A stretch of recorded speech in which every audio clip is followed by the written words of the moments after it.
যে জল আলা এখানে একটা আছে, ওদিকে আরো আছে। এটা হাই করে দাও তো শোনা, এটা হাই করো আগে। এই তো জল আছে, দিব তো।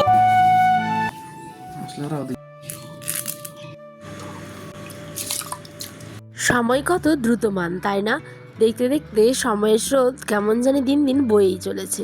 আস্তে আস্তে করে আমি ছোট্ট ছেলেটা আজ কত বড় হয়ে গেল। দেখতে দেখতেই চোখের সামনে কত ছোট ছোট পা কত বড় হয়ে গেল, কত ছোট হাত, তাই না? এখনও যদিও বা খুবই ছোট, কিন্তু তবুও আমার মনে হলো তোমাদের সাথে একটুখানি শেয়ার করি। যখন ওই ছোট্ট ছিল তখন না, ওর এই ছোট্ট ছোট্ট নরম তুলতুলে হাতগুলো যখন গালে দিতাম, তখন মনে হতো দুনিয়ার সব থেকে শান্তি হয়তো এটাই। আর হয়তো না, এটাই শান্তি একটা মায়ের কাছে, তাই না বলো? তো চলো, good morning, welcome back to our new video. কেমন আছো আমার পরিবারের সকলে? আশা করছি ভালো আছো, সুস্থ আছো। সকালে উঠেই দেখো না, প্রতিদিনের মতোই তো উঠোনটা ঝাড় দিতে হবেই। তবে যেদিন যেদিন আমি ঝাড় দিই সেদিন সেদিন তোমাদের সাথেও শেয়ার করি। যেহেতু আমাদের জয়েন্ট ফ্যামিলি আর আমরা হচ্ছে 3 যা, তাই প্রত্যেকে কিন্তু এক এক দিন করে দেয়।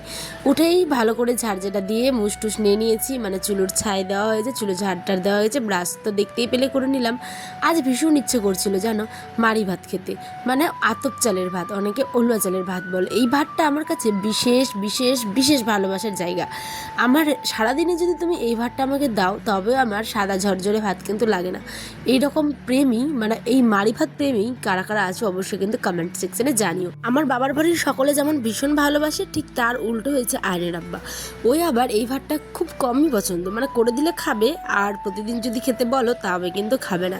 আর এই ভাতটা বিশেষ করে জানো তো, কুরবানির যখন মাংস হয়, মানে ভাজা ভাজা শক্ত শক্ত লাল লাল মাংসের সাথে আলুর সেদ্ধ মাখা আর একটুখানি ভাত, উফ, মনে হয় এক থালা ভাত নিমিষে শেষ করে দিতে পারি আমি। তো দেখো, আজ একটুখানি বাসি মাংস ছিল, তোমরা তো গতকালকের ভিডিওতে দেখেছো পোলাও মাংস করেছিলাম রাত্রে, তো মাংস একটুখানি ছিলই। তো ভাবলাম চলো মাংস আলু সেদ্ধ দিয়ে একটুখানি মাড়ি ভাত খাওয়া যাক। এই যে বললামই তোমাদের, আমার সেই ছোট্ট আয়ন আস্তে আস্তে কত বড় হয়ে যাচ্ছে দেখো না। আগে আমি ব্রাশ করে দিতাম, এখন আমার ছেলে নিজে বলে মা আমি ব্রাশ করব। তাই ওকে একটুখানি ভালো হ্যাবিটের জন্য ওকে কিন্তু ব্রাশটা করিয়ে দিলাম। এদিকে তোমাদের দাদাভাই জন করেছে, মানে কিছু দাদাভাইকে কাজে নিয়েছে, মাঠের ক্ষেতে আমাদের ধান লাগিয়েছে, সেই ধানের আর কি কাজ করার জন্য। তো প্রথমে কিন্তু তোমার দাদাভাইকে দেখলে জলের বোতল সারের বস্তা এনে রেখে তারপরে আমাদেরকে নিতে গেছিলো।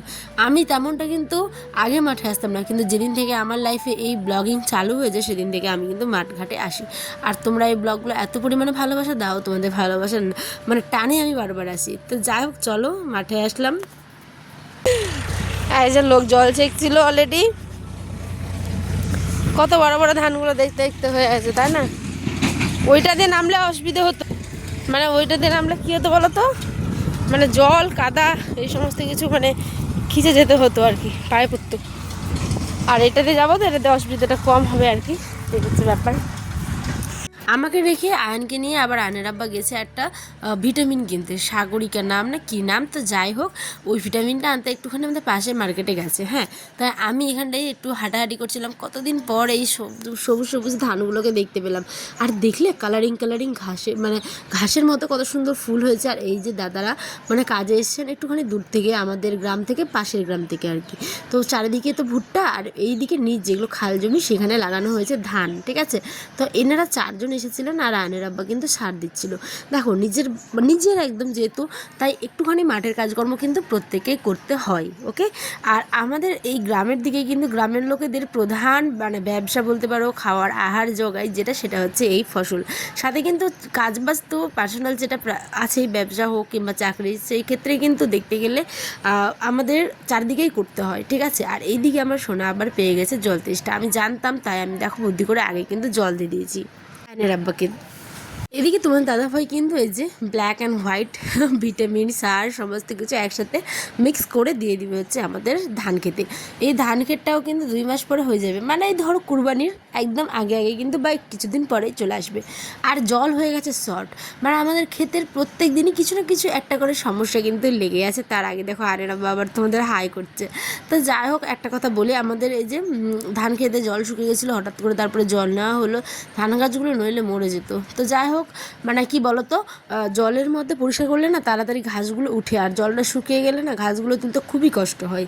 তো দাদারা বললো তার জন্য আবার সেলো জুড়ে মানে জল দেওয়া হলো। আর এইদিকে দাদাদেরকে আমি বলেছিলাম ভাত করে দিবে। দাদারা বলছে না, ভাত খেলে নাকি মানে কাজ করতে পারবে না। তো এটা হচ্ছে ব্যাপার, ভাত খেলে সত্যি কাজ করা নাকি যায় না। যারা মাঠে ঘাটে কাজ করে তো ভারী হয়ে যায় শরীর আর ঘুম পেয়ে যায়। তাই বলছে একটু তোমাদের মুড়ি ব্যবস্থা করো। তাই আদা কুচি, পেঁয়াজ কুচি, কাঁচা লঙ্কা কুচি, তেল, লবণ, চানাচুর সমস্ত কিছু দিয়ে ভালো করে মুড়ি মেখে দিলাম, আর এদিকে দিলাম শশা। আর এইদিকে দেখো ভর দুপুরবেলা আমি উঠোনে বসেছি রান্না। তো মাহিনার আব্বা যদি চলে আসবে মুড়ি খেয়ে, দাদারাও চলে এসেছে। দেখো একদম এখন ওদের টাকা পয়সা দিয়ে দেওয়া হলো, ওরা এখন যাবে বাড়ি। তবে রান্নাও কমপ্লিট। ব্লগটা কেমন হলো জানিও। দেখা হবে নেক্সট ব্লগে ঠিক সন্ধ্যে 6টায়।